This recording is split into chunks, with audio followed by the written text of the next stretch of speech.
आपने एक कथा वाचन शुरू की और आपने समाज का बड़ा भला भी किया, समाज को आपने ट्रांसफॉर्म किया।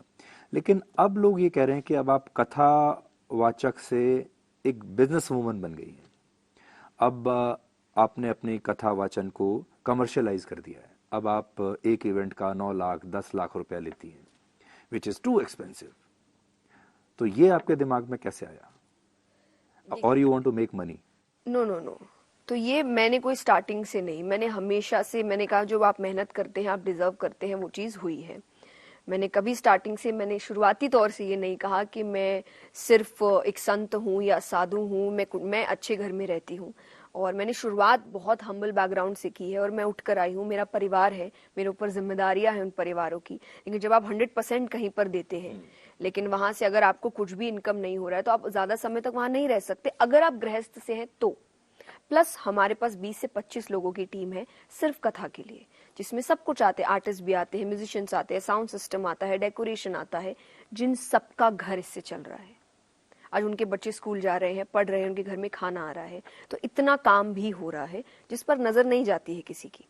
और ये मेहनत की कमाई है, आप मेहनत कर रहे हो उस चीज के लिए। मैं पढ़ रही हूँ, मैं काम कर रही हूँ, मैं दिन रात एक कर रही हूँ, मैं बहुत डिफिकल्ट सिचुएशंस में ट्रैवल कर रही हूँ, तो ये नहीं दिखता है। और दूसरी बात, जब मैंने साफ साफ कह दिया कि मैं संत और साधु नहीं हूँ, मैं गृहस्थ हूँ, तो आप बहुत काम करेंगे। आप ट्रांसफॉर्म करने के लिए 10 चीजें कर सकते हैं, बट मैं उसको फ्री में क्यों करूं? जब अगर मैं अपना समय दे रही हूं, जैसे अगर जो मुझसे क्वेश्चन कर रहे हैं, मैं उनसे कहती हूँ आप फ्री में काम कर रहे हैं। और अगर आप चीजों को जो खराब कर रहे हैं या आपको नेगेटिव बातें सिखा रहे हैं, उनको भी आप लाखों रुपए दे सकते हैं।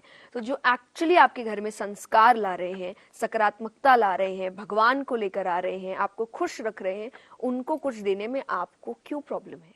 आपने देखा होगा एक विचारधारा ये भी है कि हमारे संस्कारों में पैसे को बड़ा बुरा माना जाता है कि पैसे की बात नहीं करनी चाहिए, सब कुछ मुफ्त में करो, और निस्वार्थ चाहिए भाव सबको। से करो।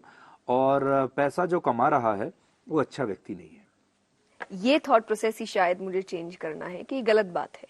कि मैं हमेशा कहती हूँ विद्यार्थी जीवन के बाद 2 जीवन है, गृहस्थ या वैराग्य। गृहस्थ लिया है तो अच्छे से जियो, काम अच्छे से करो। मैं कभी लोगों से ये नहीं कहती मेरी कथाओं में कि कई बार जैसा आपने कहा कि इतना लेते हैं उतना लेते हैं, मैं उन बातों को इतना बाहर नहीं लाती कि आप जब बुक करेंगे तो आपको पता चल जाएगा। वो कोई चुपचाप बुकिंग नहीं हो रही है, ओपनली हो रही है, कॉल्स पे हो रही है, वेबसाइट्स पे हो रही है, तो यानी कुछ छुपा नहीं है आपसे, जो है आपके सामने है। अगर मुझे किसी चीज का डर होता तो मैं छुप कर ये काम करती, मैं कहती नहीं नहीं ये इधर है वो उधर है, ऐसा कुछ नहीं है।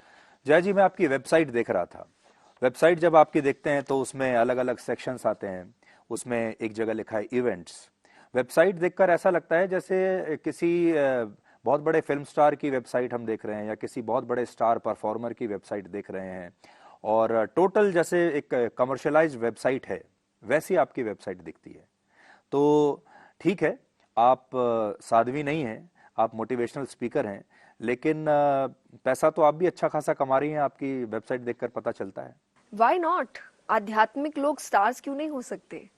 और मुझे ऐसा लगता है एक्चुअल स्टार्स तो वही है जो आपके लाइफ को ट्रांसफॉर्म कर रहे हैं। आपको सिर्फ एंटरटेनमेंट नहीं मिल रहा है, आपको खुशियों के साथ साथ, मनोरंजन के साथ साथ जिंदगी बदलने का मौका मिल रहा है। इनसे बड़े स्टार्स तो दुनिया में कोई नहीं हो सकते, तो वाई नॉट? और जैसा मैंने कहा कि आज जो जमाना है, आपको जमाने के हिसाब से चलना पड़ता है। मैं भगवान के लिए भी कहती हूँ कि अगर सिर्फ एक चीज होती तो भगवान 24 अवतार नहीं लेते। समय के अनुसार आपको बदलना पड़ता है। जब श्री राम आए तब समय अलग था, लेकिन वही जब श्री कृष्ण आए तब समय अलग था। श्री राम, मैं बहुत सुंदर तरीके से समझाती हूँ कि श्री राम आपको सिखाते हैं कि मर्यादा में रहते कैसे हैं। उस वक्त जरूरी यही था कि मर्यादा में रहना सिखाया जाए, कि मर्यादा में रहते कैसे हैं। पर श्री कृष्ण आपको सिखाते हैं कि मर्यादा में रखते कैसे हैं। कि रहकर बहुत समझा दिया, अब तुम नहीं समझ रहे, अब मैं तुमको रखना समझाता हूँ। तो तुम अच्छे तो मैं अच्छा, तुम बुरे तो मैं बुरा। तो भगवान ने अलग अलग अवतार लिए थे समय अनुसार। वो तो यही सीख दे रहे, समय अनुसार आपको बदलना पड़ता है।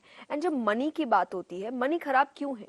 अगर आप अच्छा काम कर रहे हैं उससे, अगर आप चेंज लेकर आ रहे हैं, तो क्यों खराब है वो चीज? अगर मैं उसको गलत कामों में इसका इस्तेमाल कर रही हूँ, मैं दुनिया खराब करने की कोशिश कर रही हूँ, then obviously. But money, power, position, ये चेंज लाने के लिए जरूरी है।